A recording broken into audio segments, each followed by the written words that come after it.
Okay, class. So this is the part 2 of my same lecture. मैंने आपको previous part के अंदर sexual reproduction का intro बताया था, उसकी significance बताई थी और necessity start की थी, जिसमें से हमने जो first gametogenesis है वो discuss कर ली थी. मैंने आपको spermatogenesis और oogenesis दोनों उसमें पढ़ा दिया था. कुछ key differences थे वो बता दिए थे और मैंने उनको फिर jot down कर लिया यहाँ पर. और सिलेक्टेड जो मेन जो इस तरह की चीजें ऐसे पॉइंट्स हैं जो बुक में मेंशन नहीं है, उनको मैंने यहाँ पे अलग से लिख लिया है. तो एक तरह से पिछले पार्ट की समरी भी हो जाएगी और आपके लिए नोट करने में आसानी भी रहेगी. ठीक है.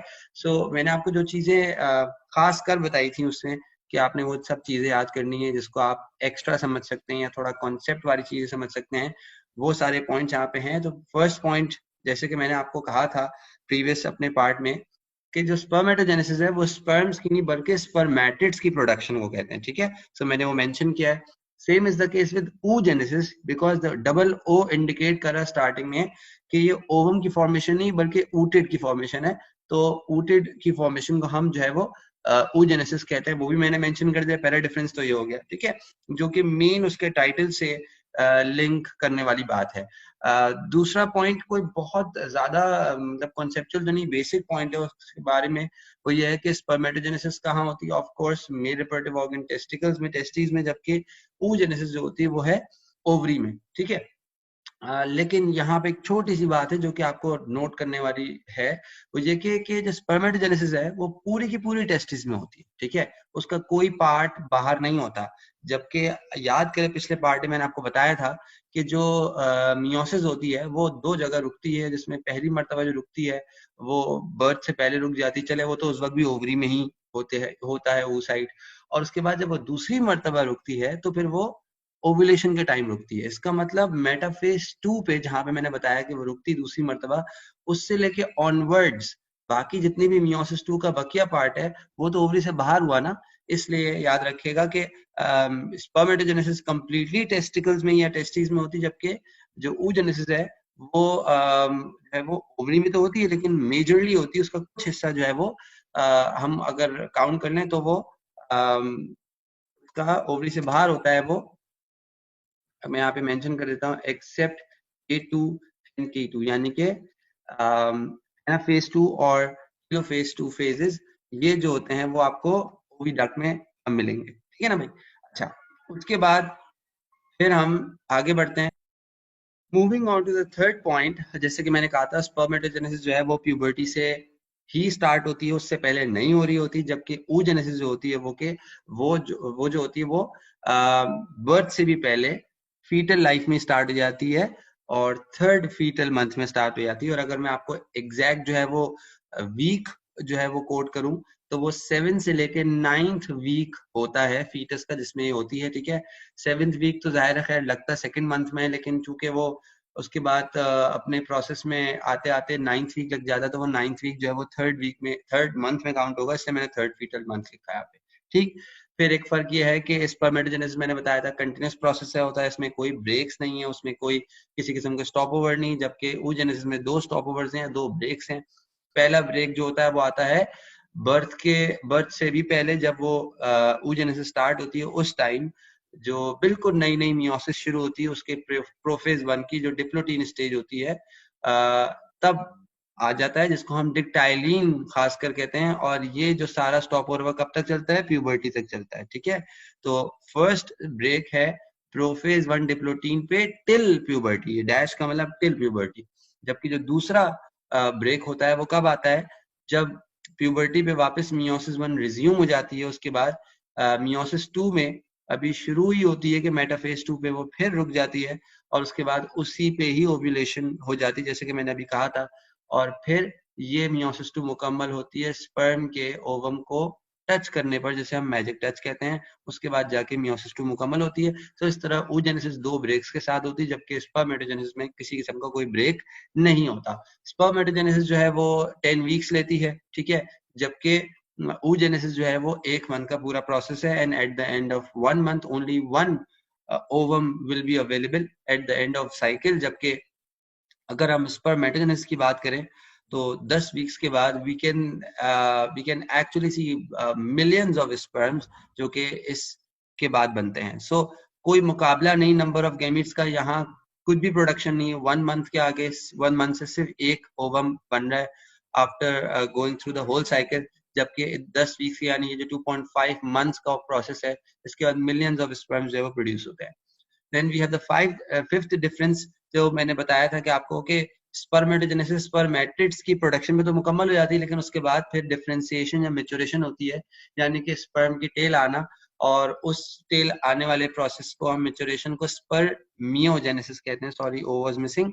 जबकि अगर इस साइड देखें तो इधर भी मैच्योरेशन होती है और वो ooted से ओवम बनने की होती है, ठीक है, लेकिन इसका कोई खास नाम नहीं है, यानी कि हम सिर्फ मैच्योरेशन और डिफरेंशिएशन ही कह सकते हैं, जबकि यहाँ पे प्रॉपर नाम है. ठीक है, तो दोनों तरफ मैच्योरेशन है जो कि स्पर्मेटोजेनेसिस या oogenesis के बाद होता है रिस्पेक्टिवली. और आखिरी पॉइंट जो कि मैंने पिछले पार्ट में नहीं बताया था, मुझसे मिस हो गया था, वो यहाँ पे है कि जो ग्रोथ फेज होता है वो स्पर्मेटोजेनेसिस में शॉर्ट होता है. ठीक है, यानी कि जब मैंने आपको बताया था स्पर्मेटोगोनियम शुरू में मैंने बताया था ना माइटोसिस करती फॉर सेवरल जनरेशंस. ठीक है, स्पर्मेटोगोनियम जो बिल्कुल पहला पहला सेल होता है, और इधर oogoनियम पहला सेल होता है. तो मैंने आपको बताया था कि वो अपनी इंटरफेस से गुजर के फिर माइटोसिस करते हैं for few generation, and then they start their meiosis from primary spermatocyte and primary oocytes. तो एक चीज जो है वो डिफरेंस में है, वो ये कि जो इंटरफेस होता है ना स्पर्मेटोगोनियम का माइटोसिस से पहले, वो काफी शॉर्ट होता है, जबकि oogenesis का जो इंटरफेस होता है वो काफी लॉन्ग होता है. अब आपको मुझे ये बताना है कि इन दोनों के ग्रोथ फेज में डिफरेंस क्यों है. ये आपका सवाल है जो कि आपने मुझे लाजमी बताना है. ठीक है, सो ये हो गया पूरा पिछले पार्ट का एक तरह से समरी, और आई होप कि आपको बहुत अच्छे से गेमेटोजेनेसिस समझ आ गया हो. जितना बुक में है वो तो बिल्कुल बेसिक है, और मैं ये नहीं कह रहा हूँ कि वो गलत है, वो सही है, लेकिन उसमें जो जो चीजें मिसिंग है, लाइक ये स्पर्मियोजेनेसिस मैच्योरेशन वाला प्रोसेस हो गया, ये ooted का नाम हो गया, और ooted की वैसे oogenesis कहते हैं. ठीक है, देन ये दो स्टॉप ओवर्स जो oogenesis में है, देन स्पर्मेटोजेनेसिस और oogenesis के स्टार्ट होने का टाइम कि स्पर्मेटोजेनेसिस प्यूबर्टी से शुरू होता है के बाद शुरू होता है, और oogenesis जो है वो थर्ड फीटल मंथ में. ये सारी कुछ एक्स्ट्रा डिटेल्स हैं जो कि आपकी इस लेक्चर में कवर हो गई, तो आई होप आपको और अच्छे से आपका कॉन्सेप्ट बन गया. ठीक, so now it's time to move on to our next 2 and 3 phases, जो कि हमारे second और third requirement है.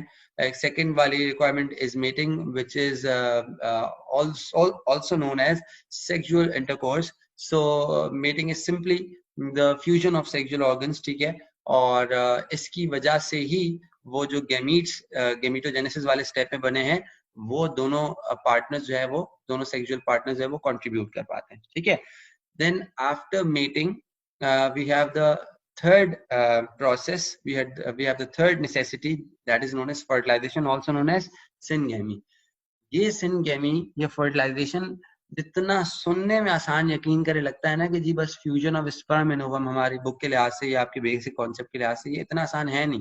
लाइक बात तो यही है घूम फिर के स्पर्म एंड ओवम जो है वो फ्यूज करते हैं और फिर फर्टिलाइजेशन आती है, लेकिन ये इतना डिटेल प्रोसेस है कि यकीन करें इसके 6, ठीक है, यस 6 इसके सब स्टेप्स हैं जिनको अलग अलग डिटेल में पढ़ाया जाता है कि जी पहले स्पर्म इससे गुजरता है, फिर इससे गुजरता है, फिर बाइंड करता है एंड ऑल दैट, फिर ये रिएक्शन होता है. तो मैं एक एक स्टेप को तो इंडिविजुअली नहीं पढ़ा सकता, बिकॉज उसमें तो सिर्फ इन 6 स्टेप्स में 1 घंटे से ज्यादा का टाइम लग जाएगा, लेकिन ये सारी जर्नी आपको मैं जरूर समझा सकता हूँ. और फर्टिलाइजेशन के अंदर जो मोटी मोटी चीजें हैं, जो मेन है, जो मैं स्किप कर ही नहीं सकता, वो मैं जरूर बताऊंगा.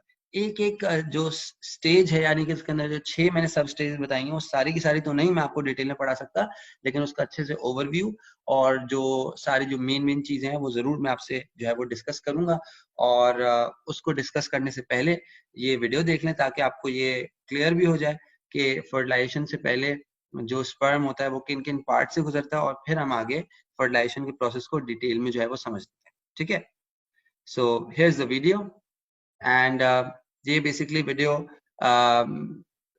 काफी सारी चीजों के टॉपिक्स के ऊपर है. लाइक इसमें सेल साइकिल भी है, इसमें सेक्सुअल रिप्रोडक्शन भी है, लेकिन अभी मैं सिर्फ इसका वो पार्ट कवर करूंगा जो फर्टिलाइजेशन के लिए. ठीक है, सो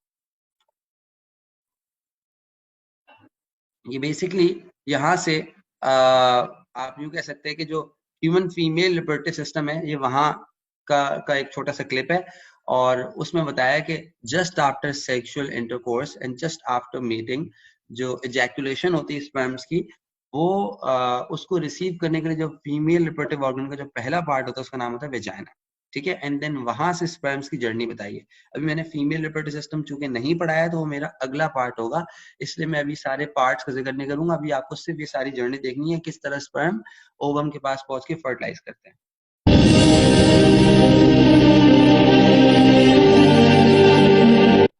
वन मोर थिंग, कहते हैं कि आफ्टर सेक्सुअल इंटरकोर्स जो स्पर्म्स इजैकुलेट होते हैं इन फीमेल रिप्रोडक्टिव ट्रैक्ट, वो एस्टिमेट किए जाते हैं from 200 million to 300 million sperms after single sexual intercourse. 200 million to 300 million sperms जो है वो इस रिप्रोडक्टिव ट्रैक्ट के अंदर डिलीवर हो जाते हैं, जो एक बहुत मैसिव नंबर है। और ये सारे के सारे स्पर्म जो है वो फर्टिलाइजेशन के लिए ओवम तक नहीं पहुंचते, ठीक है। इनमें से कुछ पहुंच पाते हैं, वो मैं अभी आपको क्लियर करता हूँ।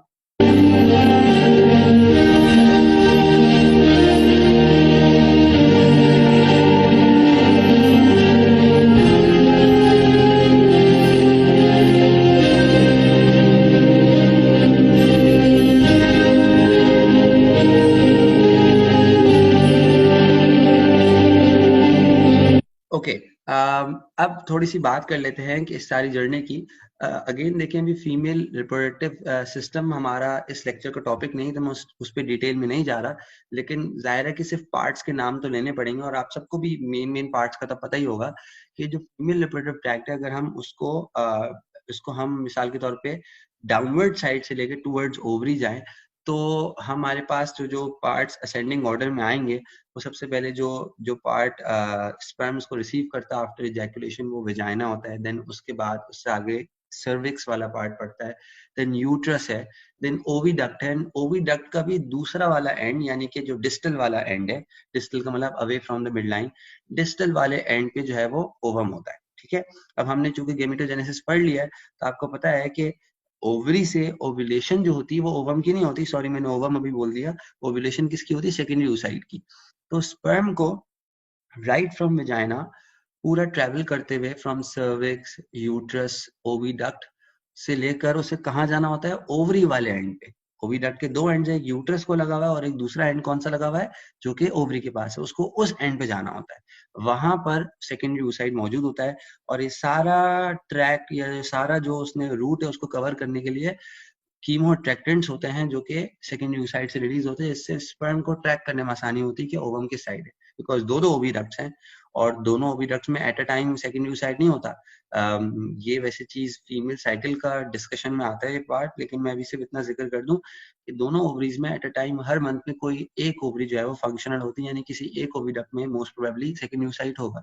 तो स्पर्म को उस साइड पे राइट और लेफ्ट जाने के लिए कीमोट्रैक्टेंट की जरूरत पड़ती है। तो स्पर्म इस तरह से कीमोट्रैक्टेंट की मदद से होते हुए, जो मैंने अभी पूरा रूट बताया, दोबारा से बता रहा हूँ, इस रूट पे होते हुए वहां पहुंचते हैं। सबसे पहले सर्विक्स, देन यूट्रस, यूट्रस के बाद फिर ओविडक्ट का वो वाला एंड जो यूट्रस से लगा हुआ है, यानी कि प्रोक्सिमल एंड हो गया, वो टुवर्ड्स द मिड लाइन है, एंड देन उससे ट्रेवल करते हुए वो डिस्टल एंड पहुंचते हैं। तो इस वक्त जो स्पर्म ऑलमोस्ट आ चुके हैं, वो आ गए हैं इसके डिस्टल एंड, और ये है वो सेकेंडरी oocyte। अभी मैं इसको ओवम नहीं कहूंगा, बिकॉज इसकी मियोसिस 2 अभी भी रुकी हुई है एट मेटाफेज 2 स्टेज, जिससे कि आप सबको मालूम है। तो अब यहाँ तक सवाल यह है कि क्या पूरे 200 या जो भी है 300 मिलियन स्पर्म्स पहुंच जाते हैं? उसका जवाब है नो, नेवर, सवाल ही पैदा नहीं होता। क्यों? उसकी एक रीजन है। अब आप सब लोगों को मैं आहिस्ता आहिस्ता वही फर्टिलाइजेशन के स्टेप्स का आइडिया दे रहा हूँ। देखिए, फर्टिलाइजेशन तो बात की बात है, फर्टिलाइजेशन तो तब है ना जब स्पर्म जाके ओवम से फ्यूज करे। उससे पहले ही, यानी फर्टिलाइजेशन होने से पहले ही तैयारी शुरू हो जाती है उसकी, और उसके लिए पहला जो स्टेप होता है वो होता है कैपेसिटेशन ऑफ स्पर्म। क्या होता है? Capacitation of sperm, also known as conditioning of sperm, ठीक है। ये कोई हमारे सिलेबस का पार्ट नहीं, इसलिए अगर आप इसको नोट डाउन ना भी करें, सिर्फ समझ लें तो वो भी काफी है। कैपेसिटेशन या कंडीशनिंग ऑफ स्पर्म क्या चीज होती है? देखिए, आप सबको पता है स्पर्म के का जो हेड होता है वो कॉनिकल होता है, और उसके हेड के ऊपर एक प्रोटीन होती है, इसका नाम एक्रोसोम होता है, ठीक है। एक्रोसोम में वेसिकल्स होते हैं, उसके अंदर एंजाइम्स होते हैं, जैसे एंटर करने के लिए, स्पर्म में एंटर करने के लिए चाहिए होते हैं, वो उसके हेड में होते हैं। तो एक वो चीज है, और दूसरा उसका टेल पीस होता है जिसमें माइटोकॉन्ड्रिया होते हैं।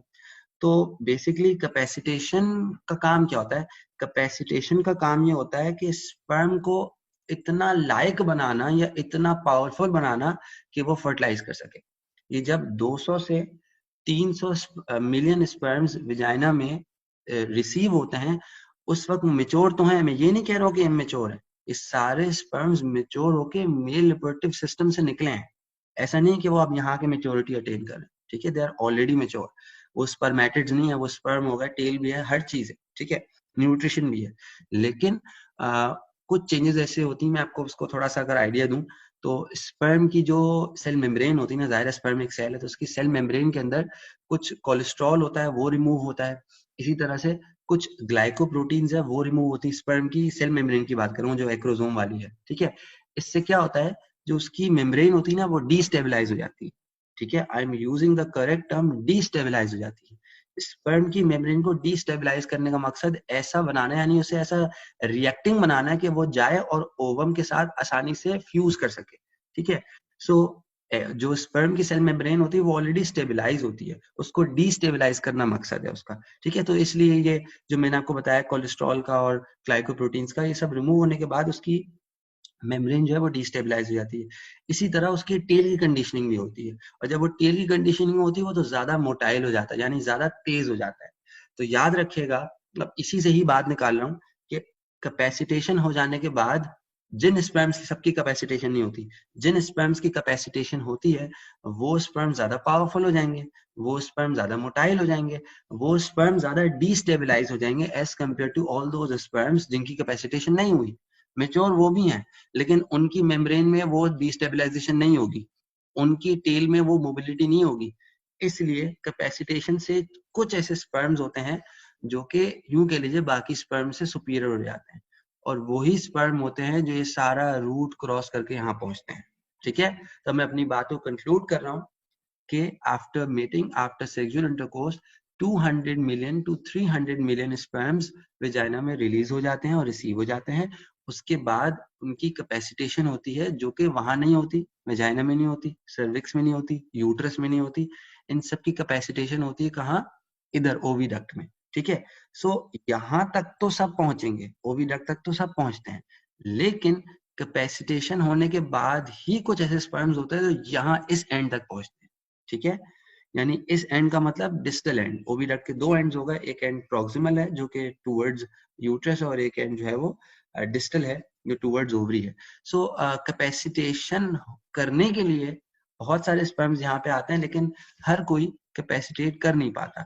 तो फाइनली जिनकी कंडीशनिंग या कैपेसिटेशन हो जाती है वो फिर इस लायक हो जाते हैं, आई वुड से, कि वो फर्टिलाइज कर सके, ठीक है। सो याद रखिएगा, फर्टिलाइज करने के लिए उन 200 और 300 मिलियन स्पर्म में से मुश्किल से 200-300 स्पर्म्स है जो यहाँ पहुंचते हैं बिल्कुल ओवम के पास। 200-300 स्पर्म्स, 200 टू 300, में साथ में और कुछ नहीं लगा रहा, 1000 या मिलियन, 200 टू 300 स्पर्म्स।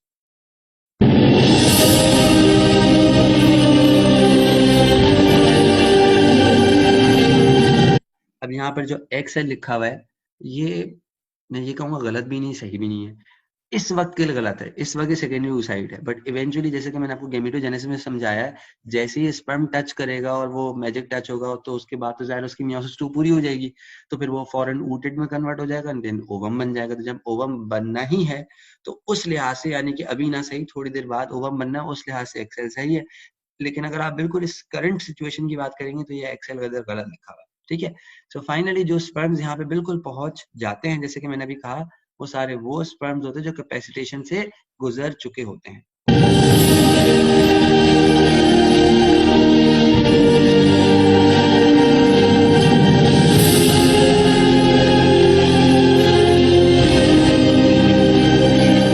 अच्छा भाई, अब आते हैं थोड़ा सा और इम्पोर्टेंट और इंटरेस्टिंग कॉन्सेप्ट पे। अभी तक तो सारी बात मेरी स्पर्म के हवाले से हो रही थी कि जी स्पर्म की मेम्ब्रेन मॉडिफाई होगी और उसकी टेल मॉडिफाई होगी एंड ऑल दैट, ठीक है। अब वो कैपेसिटेशन हो गई, तो जो स्पर्म्स यहाँ पहुंचने थे वो पहुंच गए, ठीक है। अब आपको एग इतनी आसानी से यहाँ पे मिलेगा नहीं। इनफैक्ट ये पिक्चर में भी जो एग या जो भी सेकेंडरी oocyte नजर आ रहे हैं, ये सामने है नहीं, ये इसके भी अंदर है। यानी कि आपको जो सामने पहली जो लेयर नजर आ रही है इस वक्त, इस लेयर का नाम होता है कोरोना रेडिएटा। ठीक है, इस वक्त तो कोरोना ऐसा वर्ड होगा कि शायद मैं गलती से भी बोलूं तो आपको फौरन याद हो जाएगा, तो याद कराने वाली बात ही नहीं है। तो ये जो पहली लेयर है इसका वाकई में नाम होता है कोरोना रेडिएटा, या इस लेयर को हम ग्रेनुलोजल लेयर भी कहते हैं, क्योंकि इसके सेल्स का नाम ग्रेनुलोजल सेल्स होता है। क्या नाम होता है इस सेल्स का नाम? ग्रेनुलोजल सेल्स। मैंने आपको गेमेटोजेनेसिस यानी प्रीवियस वाले पार्ट के अंदर एक पिक्चर भी दिखाई थी, इसके अंदर ग्रेनुलोजल सेल्स थे, तो वो कोरोना रेडिएटा के भी होते हैं। अभी मैं आगे भी आपको दिखाऊंगा। ठीक है, ये पहली लेयर हो गई। अच्छा, ये इस लेयर का काम होता है ओवम को नरिश करना, या वही सेकेंडरी oocyte को नरिश करना, यानी सेकेंडरी oocyte इसके भी अंदर होगा। तो ये पहली लेयर है। अच्छा, ये लेयर काफी लूज होती है, काफी क्लाउडी होती है, और इस लेयर से सारे स्पर्म क्रॉस कर जाते हैं। ठीक है, इस लेयर से किसी स्पर्म को कोई मसला नहीं है, और ये लेयर सारे स्पर्म्स के लिए परमिएबल होती है, फुली परमिएबल होती है, सबको अलाउ कर देती है। ठीक है, सो जरा इस लेयर को पहले क्रॉस करने के बाद आगे पढ़ते हैं।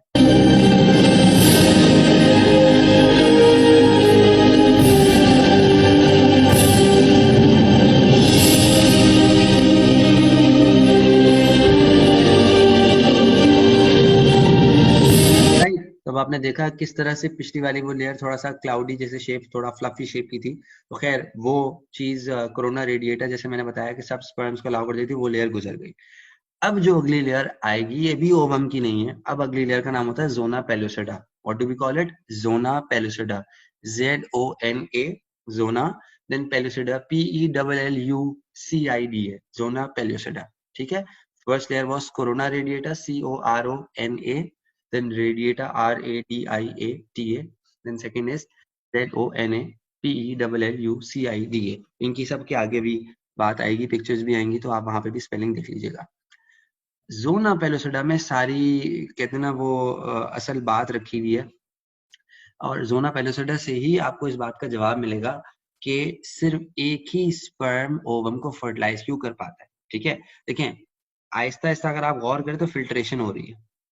वेजाइना में सेक्सुअल इंटरकोर्स के बाद कितने रिलीज हुए थे? 200 मिलियन टू 300 मिलियन, यानी ये तो नंबर बहुत ही बड़ा है, करोड़ों में है।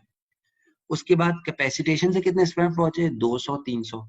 मैं कहूंगा नंबर बहुत कम हो गया उस लिहाज से, लेकिन अभी भी 200-300 है।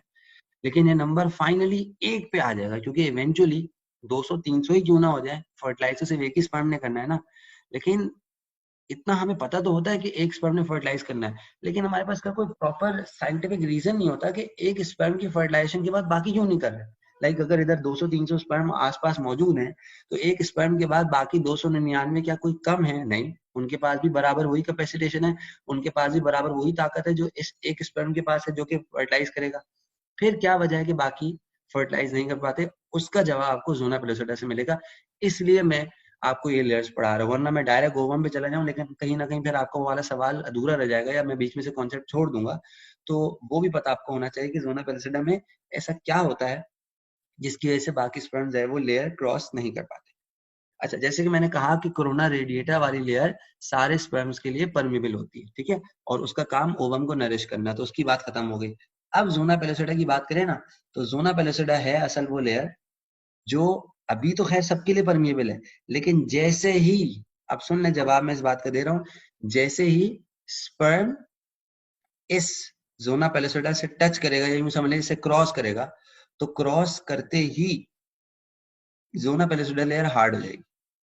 ठीक है, आसान लफ्जों में, जैसे ही स्पर्म जोना पेलोसिडा को टच करेगा, क्रॉस करेगा, जोना पेलोसिडा लेयर हार्ड हो जाएगी और मॉडिफाई हो जाएगी, और ये लॉक हो जाएगी, इम्परमिएबल हो जाएगी, और बाकी सारे स्पर्म इसके ऊपर काम नहीं कर सके।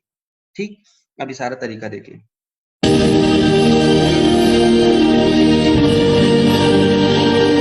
अच्छा, अब यहाँ से ऑनवर्ड्स पढ़ने के लिए, जैसे कि आपको मैं थोड़ा सा स्पर्म का आइडिया दे दूं कि स्पर्म का जो हेड है थोड़ा सा कॉनिकल होता है, इसकी टिप पे मैंने भी बताया था कौन सी प्रोटीन होती है, that is known as acrosome. ठीक है, फिर स्पर्म का ये वाला टेल का पार्ट होता है, टेल के भी कुछ पार्ट्स होते हैं, प्रिंसिपल पीस और मिडिल पीस और टेल पीस। ठीक है, हम अभी टेल को मजीद डिवाइड नहीं कर रहे, लेकिन एक हेड है और एक टेल है। ठीक है, और हेड का भी साइटोप्लाज्म बहुत कम होता है, स्पर्म की तरफ से कंट्रीब्यूशन साइटोप्लाज्म की कोई खास नहीं होती, ज्यादातर जितनी भी साइटोप्लाज्म की कंट्रीब्यूशन होती है वो ओवम की तरफ से होती है, ठीक है। न्यूक्लियस बराबर का स्पर्म जो है वो कंट्रीब्यूट करता है 23 chromosome from this sperm and 23 chromosome from ovum. लेकिन अगर हम साइटोप्लाज्म की बात करें ना डिस्ट्रीब्यूशन की, तो वो काफी ऑब्वियसली डिफरेंस है उसमें।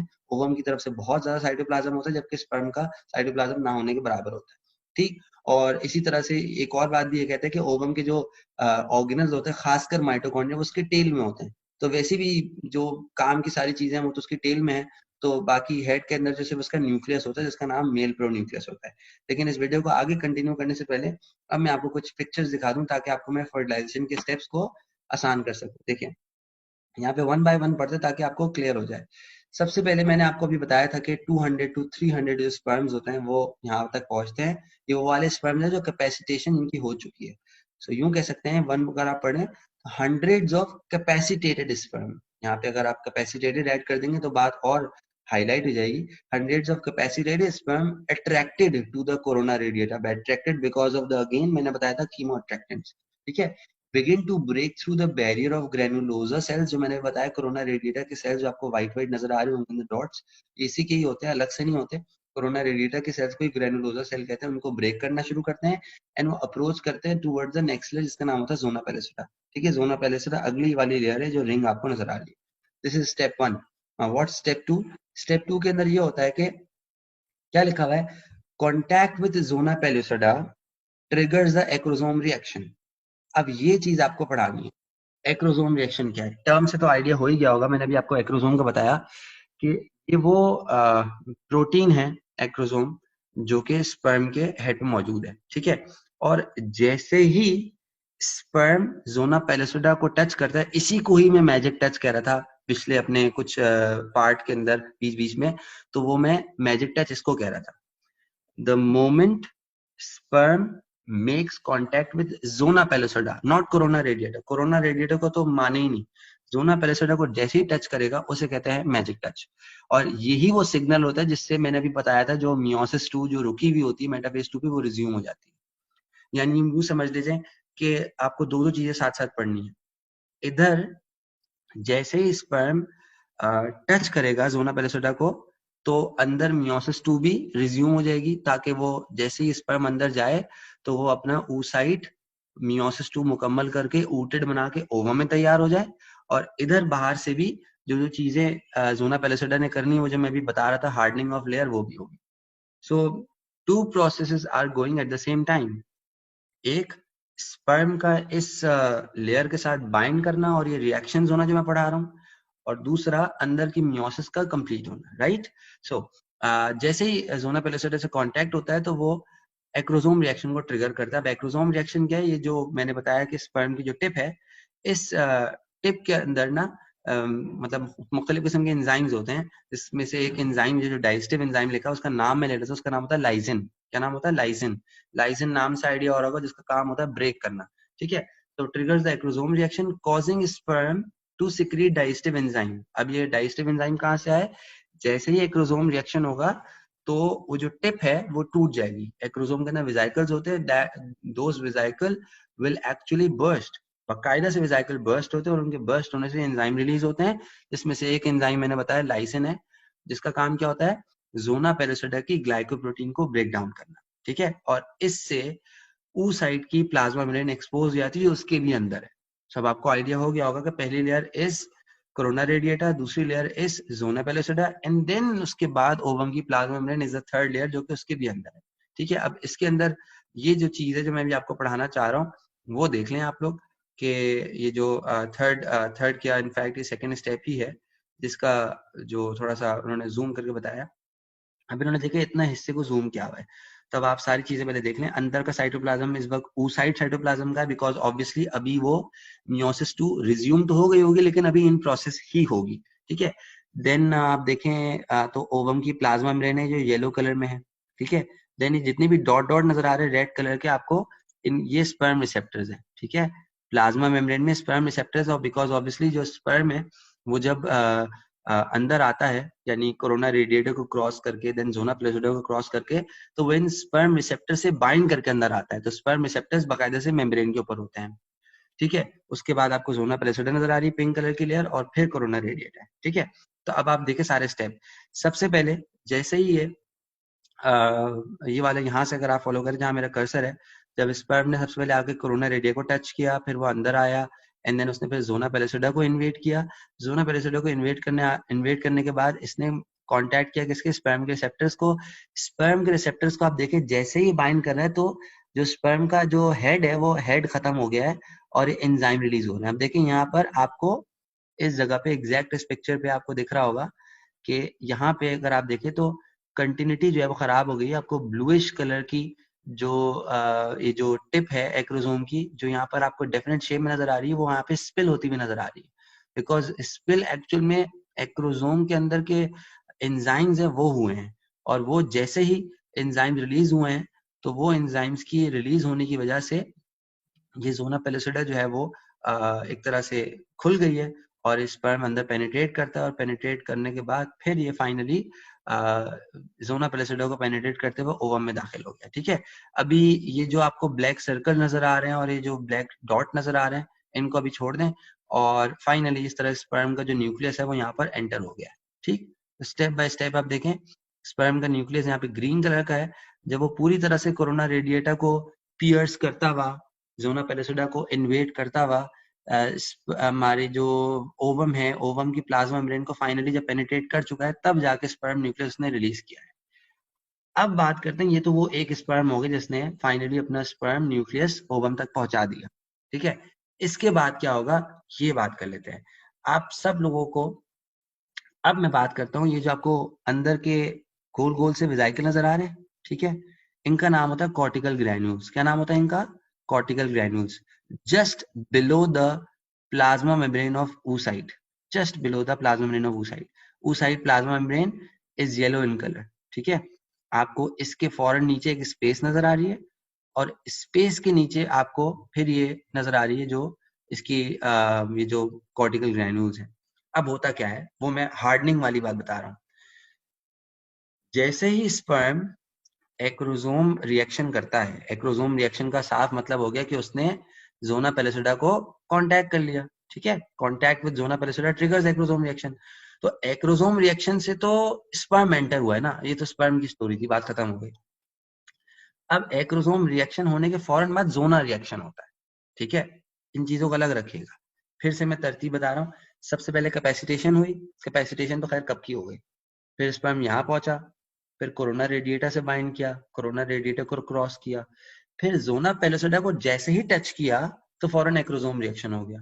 एक्रोसोम रिएक्शन में वो जो मैंने आपको बताया उसके जो वेसिकल्स उन्होंने एंजाइम रिलीज किए, एंजाइम की वजह से जोना पेलिसिडा के अंदर वो जगह वो डैमेज हुई, यानी वो जगह एक तरह से स्पेस क्रिएट हुई, ब्रेक डाउन हुई जोना पेलिसिडा, और उसकी वजह से स्पर्म अपनी जगह बनाते हुए अंदर दाखिल हो गया, और उसने जो oocyte की प्लाज्मा मेम्ब्रेन तक जगह बना के स्पर्म का न्यूक्लियस अपना फाइनली उसके अंदर पेनिट्रेट कर लिया, यानी कि oocyte के अंदर, ठीक है ना, या ओवम के अंदर। जब तक वो पहुंचेगा दायरा उधर ओवम तैयार हो रहा होगा।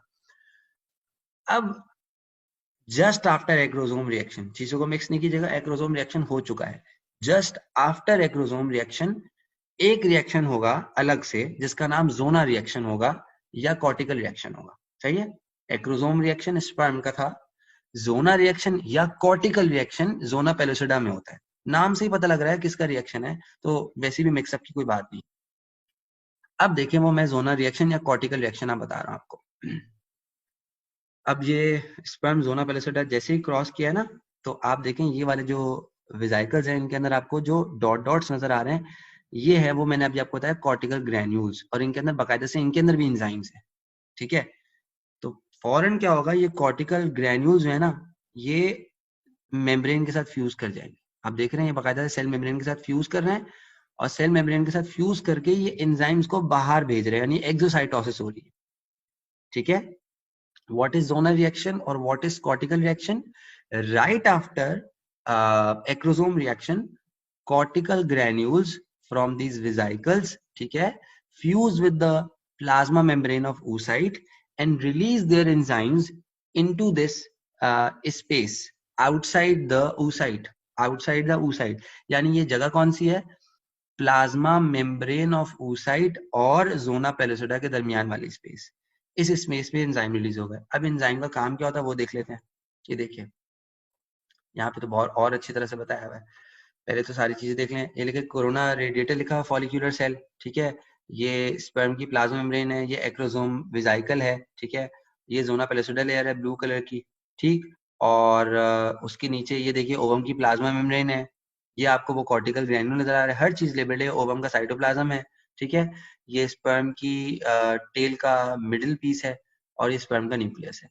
अगर आप इसको स्टेप बाय स्टेप देखें तो यहाँ से शुरू करें, तो पहले उसने कोरोना रेडिएटर को क्रॉस किया, फिर एक्रोजोम, फिर जैसे ही उसने अपना जोना पेलिस्ट्रा को टच किया, तो आप यहाँ पर देखें तो बाकायदा से विजाइकल्स बर्स्ट हो रहे हैं, एंजाइम रिलीज हो रहे हैं और वो इधर जोना पेलिस्ट्रा को डैमेज कर रहा है। जोना पेलिस्ट्रा को डैमेज करके अपनी जगह बना ली, जगह बनाने के फौरन बाद उसने ओवम के प्लाज्मा मेम्ब्रेन को भी इस तरह से जो है वो डैमेज किया, और डैमेज करने के बाद उसने अपना हेड या वही जो अपना न्यूक्लियस है वो पहुंचा दिया, और टेल जो है वो उसकी रह जाएगी। टेल का कोई काम नहीं होता, टेल यहाँ तक काम आनी थी, बस एक मरतबा स्पर्म न्यूक्लियस पहुंचा दिया, काम खत्म। लेकिन अब जोनल रिएक्शन देखे कैसे हो रहा है, जाहिर है जोनल रिएक्शन यहाँ नहीं होगा, अभी तो sperm is about to make contact ना, इस पोजीशन पे देखे तो अभी स्पर्म थोड़ा दूर है, इस जगह पे जहां टच किया है ना, तो अब ये कौन सा रिएक्शन हो रहा है, एक्रोसोम रिएक्शन। अब जैसे ही एक्रोसोम रिएक्शन होगा तो नीचे वाली पिक्चर में देखें तो ये देखिए आपको नजर आ रहा होगा किस तरह से कॉर्टिकल ग्रैन्यूल्स रिलीज हो रहे हैं जोना पेलोसिडा में और इस लेयर को हार्ड कर रहे हैं, ठीक है। अब लेयर की हार्डनिंग का क्या मकसद है वो यहाँ पे पढ़ लें, आपको सारी बात समझ में आ जाएगी, ठीक है। सबसे पहले तो क्या लिखा हुआ है, sperm fuses to ovum membrane, ये रिसेप्टर्स के नाम है, ये आपको नहीं पढ़ने, binding of fertilin on sperm head to integrin receptor, ये वो ओवम की मेम्ब्रेन पे रिसेप्टर है ना, वो है, ठीक है। फिर देखिए जोना रिएक्शन अकर्स, क्या लिखा हुआ है, structural change in zona pellucida, ये वही हार्डनिंग। नंबर 1, कॉर्टिकल ग्रैन्यूल्स जो है वो रिलीज हो जाते हैं जिनके अंदर एंजाइम्स होता है, और वो एंजाइम्स जोना पेलोसिडा प्रोटीन्स होती है ना, उसको ZP3 प्रोटीन कहते हैं, ये प्रोटीन जो येलो कलर की आपको नजर आ रही होंगी, इन प्रोटीन्स को डैमेज कर देते हैं और जोना पेलोसिडा की ग्लाइकोप्रोटीन्स को हार्ड कर देते हैं, ठीक है। अब वो हार्डनिंग में आपको साफ पता लग रहा है, आप यहाँ जोना पेलोसिडा की लेयर देखें, उसकी स्मूथनेस देखें और यहाँ देखें, आपको फर्क नजर आ रहा होगा, ये कैसी आपको डॉटेड डॉटेड सी नजर आ रही है और रफ सी नजर आ रही है, स्मूथ है, तो ये बेसिकली हार्ड हो गई है, इसकी ग्लाइकोप्रोटीन जो है ना सारी यूं कह सकते हैं कि वो हो गई सारी, डी नेचर हो गई, तो उसकी वजह से जोना पेलोसिडा हार्ड हो जाती है। अब जोना पेलोसिडा क्या हो गई, इम्परमिएबल हो गई, और इससे फायदा क्या होगा, इससे फायदा होगा it will prevent polyspermy. What is polyspermy, polyspermy का मतलब होता है कि एक से ज्यादा स्पर्म का ओवम में ना आ पाना, या एक से ज्यादा स्पर्म से फर्टिलाइज ना हो पाना, ठीक है। वी कॉल इट डाईस्पर्मी और पॉली, पॉली मतलब मैं नहीं, डाई का मतलब दो, तो हमें तो हम तो डाईस्पर्मी भी अफोर्ड नहीं कर सकते, पॉली तो खैर बात की बात है, ठीक।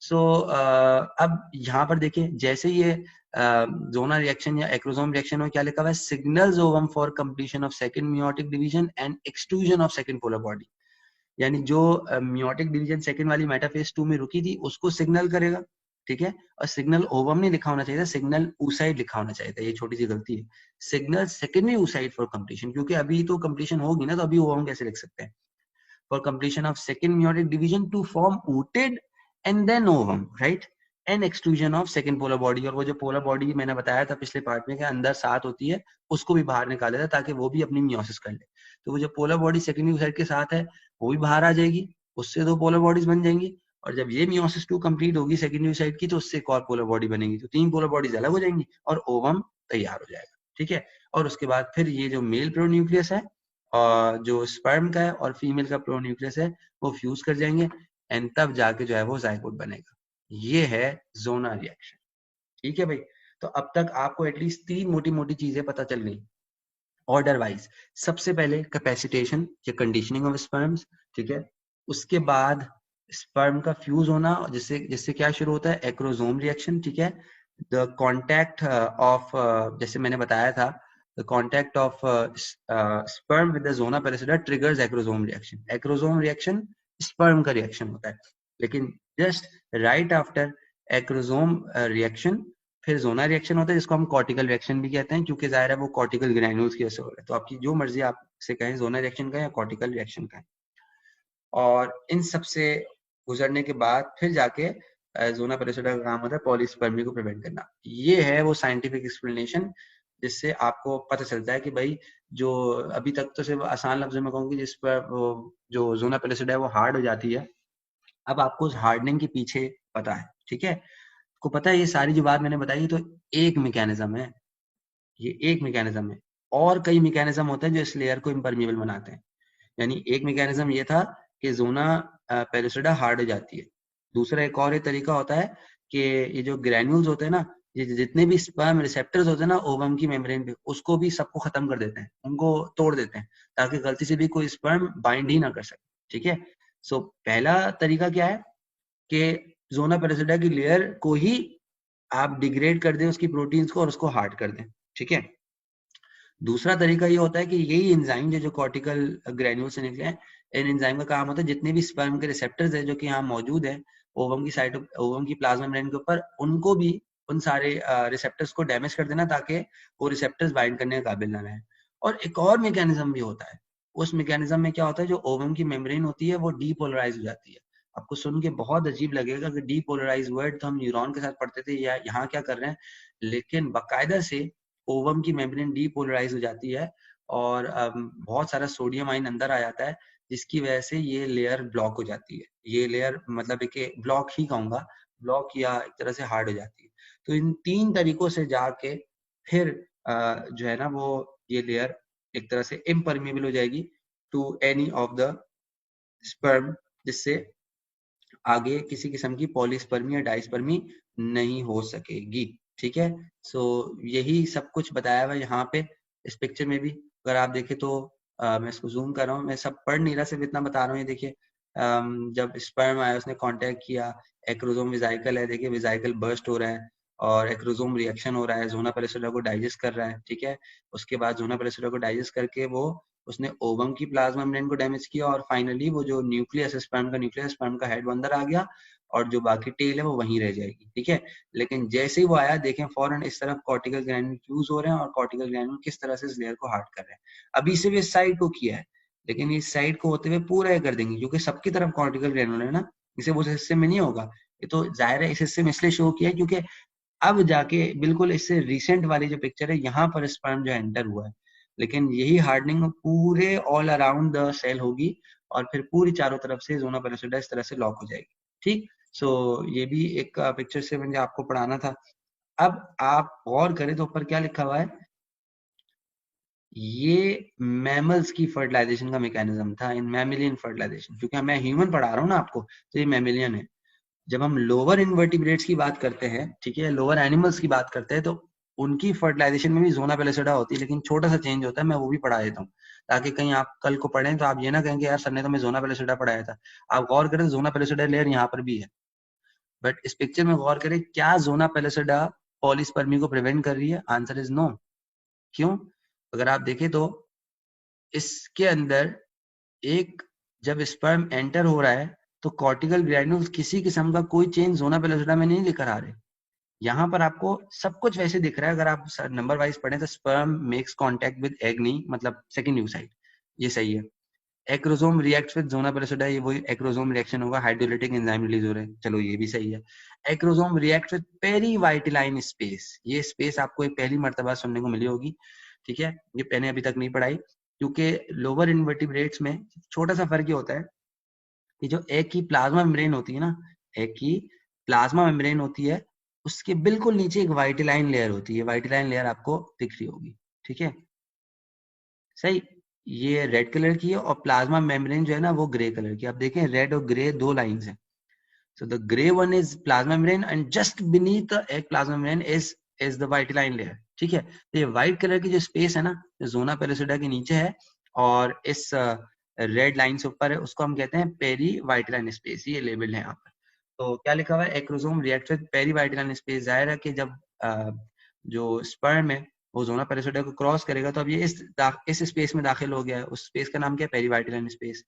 फिर क्या है, फिर वो वही रिसेप्टर्स आ गए जो मैंने आपको पढ़ाए थे स्पर्म की जो ओवम की, सॉरी इस उस साइड की प्लाज्मा मेम्ब्रेन के ऊपर है, जिनका काम होता है स्पर्म को बाइंड करना, ठीक है। तो क्या लिखा है, प्लाज्मा मेम्ब्रेन उन रिसेप्टर्स को बाइंड करते हुए plasma membrane of sperm and egg fuse, वो फ्यूज कर जाएगा। फ्यूज करने के बाद आप देखें तो लिखा हुआ है sperm enters the nucleus. Sperm enters the nucleus का मतलब स्पर्म का न्यूक्लियस वो एंटर हो गया, ठीक है। लेकिन अब अगर आप गौर करें तो क्या फर्क नजर आ रहा है आपको, जो कॉर्टिकल ग्रेन्यूल्स है ना, वो कॉर्टिकल ग्रेन्यूल्स रिलीज तो हो रहे हैं स्पेस में, लेकिन कॉर्टिकल ग्रेन्यूल्स का असर जोना पेलिसिडा में नजर नहीं आ रहा, ठीक है। क्या लिखा हुआ, कॉर्टिकल ग्रेन्यूल फ्यूज विद एक plasma membrane which renders the vitelline layer impermeable to sperm. यानी सब कुछ वैसे का वैसा ही है, सब कुछ वैसे का वैसे ही है, सारा प्रोसेस भी वैसे ही है, कॉर्टिकल ग्रेन्यूल्स भी वही है, कॉर्टिकल रिएक्शन भी वही है, सब कुछ है। लेकिन हम यहाँ जोनल रिएक्शन वर्ड यूज नहीं करेंगे, क्यों? क्योंकि वही कॉर्टिकल ग्रेन्यूल्स के एंजाइम अब जोना पेलिसिडा को हार्ड नहीं कर रहे, अब वो किसको हार्ड कर रहे हैं, मेम्ब्रेन का नाम चेंज हो गया, अब वो यहाँ हार्ड कर रहे हैं वाइटिलाइन लेयर को हार्ड, ठीक है। Vitelline layer was missing in mammalian ovum, ठीक है। अभी जब मैं आपको पिछली वाली पिक्चर से पढ़ा रहा था तो ये ह्यूमन का टू साइड था, तो यहाँ पे वाइटिलाइन लेयर नहीं होती। लेकिन जब हम अब जैसे कि ये पिक्चर इस वक्त मैंने ब्रिटानिका से लिए लिखा हुआ है, तो ये सी अर्चिन की, sea urchin is basically echinoderm, Echinodermata invertebrates में आता है। तो यहाँ पर जोना पेलिसिडा की जगह जो लेयर होती है इसका नाम होता है वाइटिलाइन लेयर, और ये वाइटिलाइन लेयर इसी तरह से हार्ड हो जाती है। बस फर्क ये है कि यहाँ पर हार्डनिंग जोना पेलिसिडा की नहीं हुई, बल्कि किसकी हुई, वाइटिलाइन जो है वो लेयर की हुई है, ठीक है। उसके बाद वही इम्परमिएबल जो जोना पेलिसिडा को होना था वही वाइटिलाइन हो जाएगी, सब कुछ वैसे का वैसे ही रहेगा। यानी अब इनवर्टिब्रेट्स में याद रखिएगा, इनवर्टिब्रेट्स में पॉलीस्पर्मी को प्रिवेंट कौन करता है, वाइटिलाइन लेयर करती है, जबकि मैमल्स में या ह्यूमंस में पॉलीस्पर्मी को प्रिवेंट कौन करता है, जोना पेलिसिडा। सो यहाँ पर हम सिर्फ कॉर्टिकल रिएक्शन बोलेंगे या जोनल रिएक्शन नहीं बोलेंगे, जबकि ह्यूमंस के अंदर आप जोनल रिएक्शन भी बोल सकते हैं, कॉर्टिकल रिएक्शन भी बोल सकते हैं। इधर जोनल रिएक्शन का तो कोई कॉन्सेप्ट ही नहीं है। अब आखिरी सवाल आपके जहन में आ रहा होगा कि जब भाई अब वाइटिलाइन लेयर नहीं हार्ड होना है या सारी मॉडिफिकेशन होनी है, उसी ने इम्परमिएबल होना है, उसी ने पॉलीस्पर्मी को प्रिवेंट करना है, तो फिर जोना पेलिसिडा लेयर है क्यों यहाँ पे? इसका जवाब मुझे कोई बहुत अपीलिंग किस्म का नहीं मिला, इंटरनेट में मैंने बहुत सर्च किया, यही जवाब मिला कि भाई लोअर एनिमल्स के अंदर यानी इन्वर्टिब्रेट्स के अंदर जोना पेलिसिडा लेयर होती तो है, लेकिन वो इतनी कह सकते हैं कि इतनी इतनी थिक नहीं होती या इतनी फॉर्म नहीं होती, वीक होती है। बस वीक वर्ड यूज हुआ है, वीक होती, जिसकी वजह से जोना पेलिसिडा लेयर हार्ड नहीं हो सकती, या वो लेयर इस काबिल नहीं कि वो सारे स्पर्म्स को रोक सके। इसलिए those animals have vitelline layer around their egg plasma membrane. So zona pellucida का होना ना होना इट्स ऑफ नो यूज। हाँ, हम ये कह सकते हैं कि एवोल्यूशनरी पॉइंट ऑफ व्यू से अगर हम देखें तो ये दिस माइट बी पॉसिबल कि लोअर एनिमल्स ने जोना पेलिसिडा लेयर डेवलप करना शुरू की और अभी वो डेवलपिंग फेज में हो, बट चूंकि वो अभी इतनी डेवलप नहीं है इसलिए वो अपना काम नहीं कर पा रही है, फंक्शनल नहीं है। बट इन वर्टिब्रेट्स जब वो आहिस्ता आहिस्ता आगे कॉम्प्लेक्स हुई, तो कॉम्प्लेक्स होने के बाद वो फंक्शनल हो गई, और इसलिए फिर मैमल्स के अंदर जोना पेलिसिडा ही सारा रोल प्ले कर रही होती है, ठीक है। So I hope you find this answer a bit justifying, लेकिन मेरे लिए अगेन मैं कहूँगा बहुत अपीलिंग नहीं था। So ये था वो सारा प्रोसेस। अब अगर आप वो वीडियो देखें तो आपको सारी बात क्लियर हो जाएगी। यहाँ से मैं प्ले कर रहा हूँ वापस, ठीक है। अब आपको पता है स्पर्म ने एंजाइम रिलीज करने, और वो कौन सा होगा, एक्रोसोम रिएक्शन। सो 3, 2, 1। अब वो स्पेशल एंजाइम जो स्पर्म ने रिलीज करना है, वो स्पेशल एंजाइम का नाम लाइसिन होता है, जो मैंने बताया।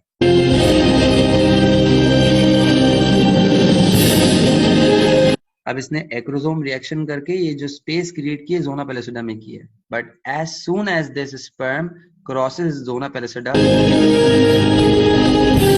अब इस लेयर के अंदर जोनल रिएक्शन हो जाएगा, कॉर्टिकल रिएक्शन होगा, जो कि आपको बाहर से नहीं दिखाई दे रहा, वो आपको अंदर से दिखेगा। अंदर से कैसे, वो जो कॉर्टिकल ग्रैन्यूल्स है just beneath the oocyte membrane, वो एक्सोसाइटोसिस अपने एंजाइम रिलीज करेंगे और वो इस लेयर को नीचे की तरफ से हार्ड करेंगे। समझ रहे हैं, हम ऊपर से देख रहे हैं इस वक्त इस जोना पेलिसिडा को, so we can't actually see what's happening inside, लेकिन ये फिर ये लेयर ब्लॉक हो जाएगी, और इसकी हार्डनिंग को उन्होंने कलर चेंज से दिखाया। देखिए कलर्स का डार्क हो जाएगा जोना पेलिसिडा का, it's turn deep red now, इसका मतलब ये लेयर वही हार्ड हो गई, जोनल रिएक्शन कॉर्टिकल रिएक्शन हो चुका है। अब लाख स्पर्म मैक्रोसोम रिएक्शन कर लें, सारी ताकत लगा लें, जितनी भी कैपेसिटेटेड स्पर्म ज्यादा हैं, ठीक है, जोना पेलिसिडा ने सबको रोक लेना है, और जोना पेलिसिडा ने जब सबको रोक लेना है फिर ऑब्वियसली पॉसिबल नहीं। अब एक सवाल तो आता है, बहुत सारे स्टूडेंट्स क्योंकि जाहिर है आउट ऑफ द बॉक्स सोचते हैं, और मेरे बहुत सारे स्टूडेंट्स इतने सारे बैचेस में अल्हम्दुलिल्लाह सब इतने पढ़ने वाले हैं, I am so proud of them कि वो आउट ऑफ द बॉक्स सोच के सवाल मुझसे करते हैं। तो एक सवाल तो बहुत सारे जहनों में आ रहा होगा, वो ये कि हाउ अबाउट के those sperms accurate it's possible, it's rare but it's possible कि accurate एक ही टाइम पे वो अगर एंटर कर जाएं, यानी जोनल रिएक्शन उनके फौरन बाद हो। अभी तो चले दूसरा स्पर्म बाद में आया ना, अगर दो साथ एंटर हो जाएं और फिर जोनल रिएक्शन हो, तो दो स्पर्म अगर एंटर हो गए तो पॉली ना सही लेकिन डाइस्पर्मी तो हो जाएगी। हाँ हो सकती है, बिल्कुल हो सकती है, रेयर है लेकिन मैं फिर कहूंगा इम्पॉसिबल नहीं है, पॉसिबल है। फिर क्या होगा, जब वो स्पर्म ओवम में एंटर होगा तो स्पर्म ओवम में एंटर होने के बाद दो स्पर्म्स दो अलग अलग हैप्लॉइड ओवम को फर्टिलाइज करेंगे, तो जो रिजल्ट होगा जाइगोट का वो ऑब्वियसली डिप्लॉइड नहीं ट्रिप्लॉइड होगा, 3n हो जाएगा। ठीक है, यानी कि आप क्रोमोसोम नंबर हो जाएंगे 23 23 23, यानी कि 46 नहीं बल्कि 69 क्रोमोसोम। अब आपका ये सवाल है, रेयर जरूर है लेकिन पॉसिबल है, 69 क्रोमोसोम से का फेट क्या होता है, इसका फ्यूचर क्या होता है। सवाल मेरा यह कि क्या प्रेगनेंसी पॉसिबल है, क्वेश्चन नंबर 1 आपका आंसर होना चाहिए यस और नो। अगर यस है तो बताएं कैसे, और अगर नो है तो भी बताएं कैसे। ठीक है, और अगर ऐसा है कुछ तो फिर आपको मुझे बताना है कि उसका फ्यूचर क्या होता है, व्हाट विल हैपन। क्या 69 क्रोमोसोम पे या इंसान ही पैदा होगा, क्या कोई एलियन तो नहीं होगा, क्या ऐसा पॉसिबल है। जो भी मैं कहूंगा रेयर भी है तो कोई पॉसिबिलिटी जो है ना, तो क्या होता है उसका वो आपने मुझे बताना है। बड़ा इंटरेस्टिंग क्वेश्चन है, डू सर्च।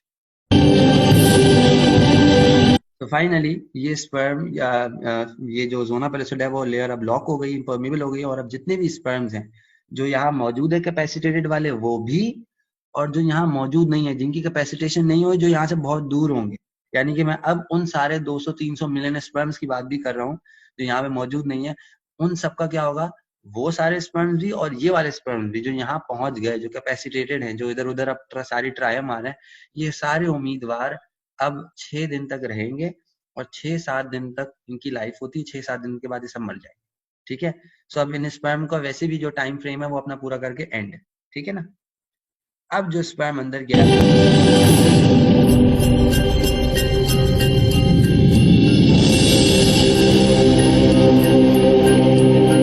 वो स्पर्म जोना पेलिसिडा के अंदर ये आ रहा है। ठीक है, नाउ अब फाइनली ये है वो ओवम की साइटोप्लाज्म मेम्ब्रेन। ठीक है, इस जगह पे, ठीक है, इस लेयर पे होते हैं स्पर्म के रिसेप्टर जिनसे बाइंड करके स्पर्म अंदर दाखिल होता है। यही वो लेयर है जिससे कॉर्टिकल ग्रैन्यूल से एंजाइम रिलीज होते हैं, और इस लेयर को जो जोना पेलिसिडा आपके सामने डार्क कलर की नजर आ रही है, इस लेयर को यहाँ से हार्ड करते हैं। एंड ये देखिए जैसे ही दाखिल हुआ टेल इज रिलीज्ड, और टेल रिलीज होने की वजह से ही ये याद रखिएगा कि कभी भी जाइगोट के जो क्रोमोसोम जाइगोट के माइटोकॉन्ड्रिया का आपने सुना होगा कि हम सब अपने माइटोकॉन्ड्रिया को अगर ट्रेस बैक करें तो हमारा जो है वो मेटरनल ट्रेस आ सकता है, बिकॉज वजह साफ है, हम सबकी लाइफ जो है वो जाइगोट से स्टार्ट हुई, और जाइगोट के जो माइटोकॉन्ड्रिया के जाइगोट के जो माइटोकॉन्ड्रिया का डीएनए होगा वो जाहिर है ओवम से जाएगा, ट्रेस बैक होगा। क्योंकि अभी मैंने थोड़ी देर पहले कहा था कि जितना भी जाइगोट में साइटोप्लाज्मिक कंट्रीब्यूशन होती है वो ओवम की तरफ से होती है, तो जो ओवम के माइटोकॉन्ड्रिया वो जाइगोट के हो जाएंगे। ठीक है, तो इसलिए हम मेटरनल साइड को अपनी ट्रेस कर सकते हैं, पेटर्नल को नहीं कर सकते, बिकॉज स्पर्म के जितनी भी माइटोकॉन्ड्रिया वो टेल में है, and tail is lost here, तो टेल की कोई कंट्रीब्यूशन जब इधर है ही नहीं, तो हम पेटर्नल माइटोकॉन्ड्रियल डीएनए को यहाँ पे ट्रेस नहीं कर सकते।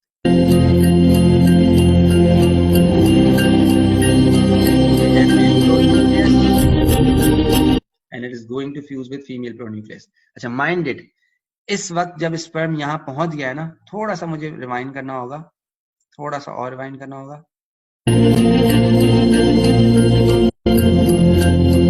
बस इस पॉइंट तक ये साइटोप्लाज्म अब सेकेंडरी oocyte का नहीं रहा, अब ये ooted का नहीं रहा, अब ये ओवम का है। ठीक है, सेकेंडरी oocyte अपनी मियोसिस 2 कब शुरू कर ली थी, सेकेंडरी oocyte ने अपनी मियोसिस राइट एट दिस, जैसी स्पर्म एंटर हुआ था।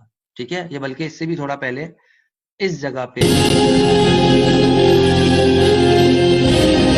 ये मैजिक टच है, इस पे सेकेंडरी oocyte की मियोसिस 2 यानी मेटाफेज 2 वहां से रिज्यूम हो गई थी, और by the time this sperm crosses the holes in zona pellucida and then it crosses finally this layer, ठीक है। यहाँ तक आने के बाद मियोसिस 2 इज कंप्लीटेड, ठीक है। सेकेंड यूसाइट एक पोलर बॉडी और फॉर्म कर चुका होता है, और जो पोलर बॉडी पहले से ही पहली वाली पोलर बॉडी की साइड थी वो भी बाहर हो चुकी होती, तो 3 पोलर बॉडीज अलग हो गई। और जो अब ये जो बाकायदा साइटोप्लाज्म है, ये सेकेंड यूसाइट की मियोसिस 2 के बाद ooted का बन जाता है, और ooted within no time ovum बना लेती है। अच्छा भाई, एक सवाल और मैंने अपने गेमिटोजेनेसिस वाले पिछले पार्ट में कहा था कि मैं आपको अगले पार्ट में बताऊंगा फर्टिलाइजेशन में कि ooted और ओवम में क्या फर्क होता है। ooted और ओवम में छोटा सा फर्क सिर्फ ये होता है कि जब जोना पेलिसिडा का जोना रिएक्शन हो रहा होता है ना, उस वक्त वो ooted होता है। बट जब जोनल रिएक्शन कंप्लीट हो जाता है, कंप्लीट मतलब फुल कंप्लीट, और स्पर्म ओवम की साइटोप्लाज्म मेम्ब्रेन के बिल्कुल, सॉरी साइटोप्लाज्म मेम्ब्रेन कह रहा हूँ, ये जो प्लाज्मा मेम्ब्रेन के बिल्कुल पास आ जाता है,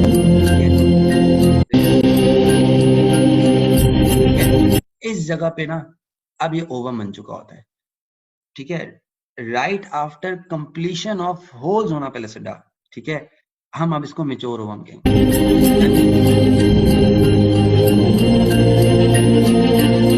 Right at this point, ooted has been now matured as ovum.